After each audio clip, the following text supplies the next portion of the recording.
En fait, ce qui se passe, c'est qu'il y a un attrait grandissant pour des produits à bas coût dans l'Occident, tout simplement parce que les classes moyennes, que ce soit aux États-Unis ou en Europe, en fait, font face à un grand problème, effectivement, avec la crise, c'est qu'il y a le pouvoir d'achat qui est en train de diminuer, en fait. En Europe, en France particulièrement, le Crédoc a fait une étude qui montre que plus de 48% des Français disent finalement qu'ils sont quelque part victimes de ce qu'ils appellent la frugalité contrainte, c'est-à-dire qu'à cause de la crise, ils sont obligés quelque part de serrer la ceinture, quoi. Donc ça crée, si vous voulez, un état d'esprit frugal parmi les consommateurs en Occident qui veulent des produits qui sont abordables, de bonne qualité, mais qui apportent plus de valeur à moindre coût. Alors un produit frugal, ou ce que j'appelle un produit qui dérive de l'innovation frugale, consiste en fait à créer une solution qui peut-être n'est pas parfaite sur le plan technologique et pourtant répond quand même à des normes de sécurité et des normes de qualité qu'on a tendance quand même à attendre des produits vendus en Occident. Un très bon exemple de ça, c'est la marque Dacia de Renault qui a été lancée en 1995 avec la Logan. Et aujourd'hui, la marque Dacia, qui représente en fait les produits entrée de gamme de Renault, représente plus de 40% de la vente dans le monde.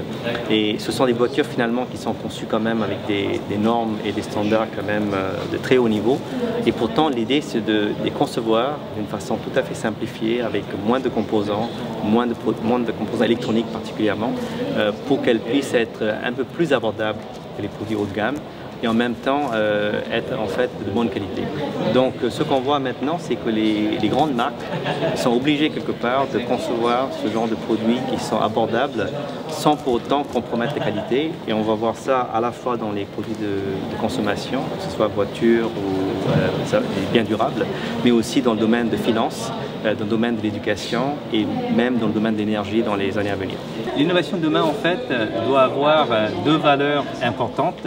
La première valeur, c'est l'abordabilité, vu le fait qu'effectivement, il y a quand même un amoindrissement du pouvoir d'achat en Occident. Et la deuxième valeur, c'est la durabilité. Parce qu'il est aussi vrai que les consommateurs exigent de plus en plus des produits qui soient responsables sur le plan social et environnemental. Donc l'idée, en fait, c'est de faire mieux avec moins, avec un objectif le moins s'appliquant bien sûr à l'utilisation de ressources naturelles, hein, donc l'énergie ou l'eau. Donc je crois que c'est le nouveau modèle d'innovation qui consiste en fait à créer plus de valeur à la fois économique mais aussi sociale, tout en minimisant l'utilisation de ressources naturelles qui deviennent beaucoup plus rares. Je pense qu'il y a une qualité indienne qu'on peut potentiellement adopter en France, c'est ce que j'appelle le Jugad. Le Jugad, c'est un mot hindi qui dénote une forme de résilience créative qui consiste en fait à voir le verre toujours moitié plein.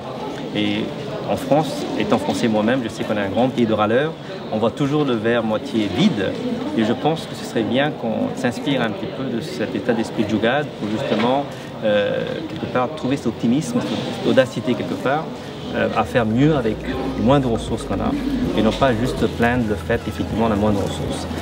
Donc dans une période de crise prolongée, je crois qu'il faut commencer comme des alchimistes à convertir l'adversité en opportunité et apprendre à faire mieux avec moins.